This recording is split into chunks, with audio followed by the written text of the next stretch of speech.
लेकिन पता नहीं कहां से फोन आया था, कहा था कि अब तैयार तो हो गए हो, लेकिन आप शिलान्यास में नहीं आ सकते। बहुत सही। इसलिए बात को इधर से उधर नहीं में ले जाना चाहता। अखिलेश जी जरा वक्त पे भी आ जाओ। अच्छा, वक्त पे आ रहा हूं। नहीं, वक्त पे अध्यक्ष इसलिए आ रहा हूं क्योंकि वक्त समझने के लिए भारतीय जनता पार्टी की सोच क्या है। और हमें यहाँ छोड़ गए, आप हमें छोड़ गए। हमें देखिए सभापति महोदय देखिए राजनीति क्या है। हमने आपका हाथ पकड़ा और हम यहाँ आ गए और आप हमारा हाथ छुड़ा करके वहां चले गए। इसलिए देखिए कब हमारा इनका हाथ मिल जाए। सरकार ने कहा कि हमारी तैयारी 100 करोड़ की है। आप कहते टेक्नोलॉजी का हम इस्तेमाल करेंगे, जमीनों को हम मैपिंग कर करके डेटा एंड रिकॉर्ड ठीक करेंगे। अध्यक्ष महोदय ये बताएं कि वो 30 लोग कौन थे, उनके नाम क्या थे जिनकी जान चली गई। न केवल जान जाने वालों की, बल्कि अध्यक्ष महोदय ये सरकार बताए कि जो लगभग 1000 हिंदू खो गए हैं, जो अभी तक नहीं मिले, जो अभी तक नहीं खोज पाए हैं, वो 1000 हिंदू की सूची कहां है। और फिर धर्म कारोबार की बात है, जो ये लोग गोली। अध्यक्ष महोदय मैं कार सेवक वाली बात इसलिए नहीं छेड़ना चाहता हूं। अध्यक्ष महोदय ये शायद माननीय सदस्य जानते नहीं कुछ सच्चाई नहीं जानते। अध्यक्ष महोदय ये संविधान की वजह से, संविधान को बचाने के लिए, हिंदू एकता को बचाने के लिए कुछ फैसले लिए गए, लेकिन एफआईआर हम लोगों पे नहीं लिखी गई थी। एफआईआर उन पे लिखी गई थी जो बेचारे तैयार हो गए थे सुबह, लेकिन पता नहीं कहां से फोन आया था, कहा था कि अब तैयार तो हो गए हो, लेकिन आप शिलान्यास में नहीं आ सकते। बहुत सही। इसलिए बात को इधर से उधर नहीं में ले जाना चाहता। अखिलेश जी जरा वक्त पे भी आ जाओ। अच्छा, वक्त पे आ रहा हूं। नहीं, वक्त पे अध्यक्ष इसलिए आ रहा हूं क्योंकि वक्त समझने के लिए भारतीय जनता पार्टी की सोच क्या है। और ये अध्यक्ष महोदय जब ये कह रहे हैं कि इससे कारोबार होगा, अध्यक्ष महोदय धर्म की चीजों से कारोबार नहीं हो सकता। हमारे उत्तर प्रदेश के मुख्यमंत्री जी ने भी कहा कि कारोबार होगा। वो 30 की गिनती में उलझे हुए हैं, जैसे 30 मार खाए वो। उनसे पूछा कि जान कितनी गई, वो 30। उनसे पूछा कि कारोबार कितने का होगा, 30 गुणा 10,000 करोड़।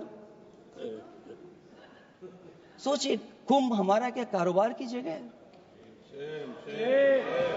और फिर उसका कौन नापेगा, कैसे नालाएगा? और फिर हमारे माननीय मंत्री जी कह रहे हैं कि जमीन, चाहे वो रेलवे की हो, चाहे वो डिफेंस की हो, वो भारत की जमीन है। मैं भी स्वीकार करता हूं कि रेलवे की जमीन भी भारत की है, डिफेंस की भी जमीन भारत की है। क्या डिफेंस की जमीन नहीं बेची जा रही मंत्री जी? अध्यक्ष महोदय, क्या रेलवे की जमीनें नहीं बेची जा रही हैं? अध्यक्ष महोदय, केवल यहां तक नहीं, कितना हस्तक्षेप होता है। वक्फ भी भारत के, इसीलिए तो कहीं ना कहीं वक्फ की जमीन से, अध्यक्ष महोदय माननीय मंत्री जी बताएं, और मुझे उम्मीद है कि जब जवाब देंगे तो बताएंगे कि वक्फ की जमीन से बड़ा मुद्दा वो जमीन है जिस पर चीन ने अपने गांव बसा लिए हैं, लेकिन कोई बाहरी खतरे पर सवाल बवाल न करे, इसलिए ये बिल लाया जा रहा है। और माननीय मंत्री जहां से आते हैं, जिस प्रदेश से आते हैं, कम से कम ये तो बताएंगे कि वहां कितने चीन ने गांव बसा लिए, घर बन गए हैं। अध्यक्ष महोदय, आपके माध्यम से सरकार गारंटी दे कि वक्फ की जमीन कभी भी किसी भी पैतरेबाजी से, किसी और मकसद के लिए किसी और को नहीं दी जाएगी। वक्फ की वर्तमान व्यवस्था में चाहे 5 साल के धर्म पालन की पाबंदी की बात हो, या कलेक्टर से सर्वेक्षण के हस्तक्षेप की बात हो, या वक्फ परिषद या बोर्ड में बाहरियों को शामिल करने की बात हो, इन सब का उद्देश्य मुस्लिम भाइयों के सार्वजनिक अधिकार को छीनकर उनके महत्व और नियंत्रण को कम करना है। ट्रिब्यूनल के निर्णय को अंतिम न मानकर उच्च न्यायालय में लेकर जाने की अनुमति देना दरअसल जमीनी विवाद को लंबी न्यायिक प्रक्रिया में फंसाकर वक्फ भूमि पर कब्जों को बनाए रखने का रास्ता खोलेगा। सबसे बड़ी बात यह कि वक्फ बिल के पीछे की न तो नीति सही है न नीयत, ये देश के करोड़ों लोगों से उनके घर दुकान छीनने की भी साजिश है। भाजपा एक अलोकतांत्रिक पार्टी है, वो असहमति को अपनी शक्ति मानती है। जब देश के अधिकांश राजनीतिक दल वक्फ बिल के खिलाफ हैं, तो उसे लाने की जरूरत क्या है जो जिद क्यों कर रहे हैं सरकार। वक्फ बिल का लाना भाजपा की सियासी हट है।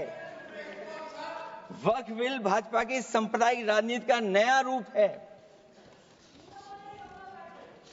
वो तो आपको काटेगा, और इसलिए काटेगा कि अध्यक्ष महोदय बाहर ये लिखते हैं सत्यमेव जयते, बाहर है लिखते सत्यमेव जयते, भाजपाई अंदर असत्य बात कहते।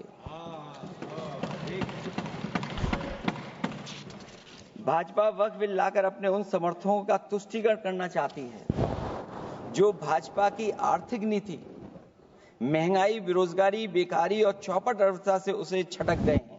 क्योंकि अध्यक्ष महोदय, जब से वोट में गिरावट आई है और खासकर उत्तर प्रदेश में भी, तब से भारतीय जनता पार्टी की कोशिश है कि अपना वोट कैसे संभाला जाए।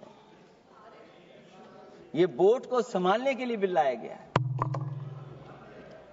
भाजपा का लक्ष्य वक्फ की जमीनों पर है। इन जमीनों का नियंत्रण अपने हाथ में लेकर इन जमीनों को पिछले दरवाजे से अपने लोगों के हाथों में दे देना चाहती है।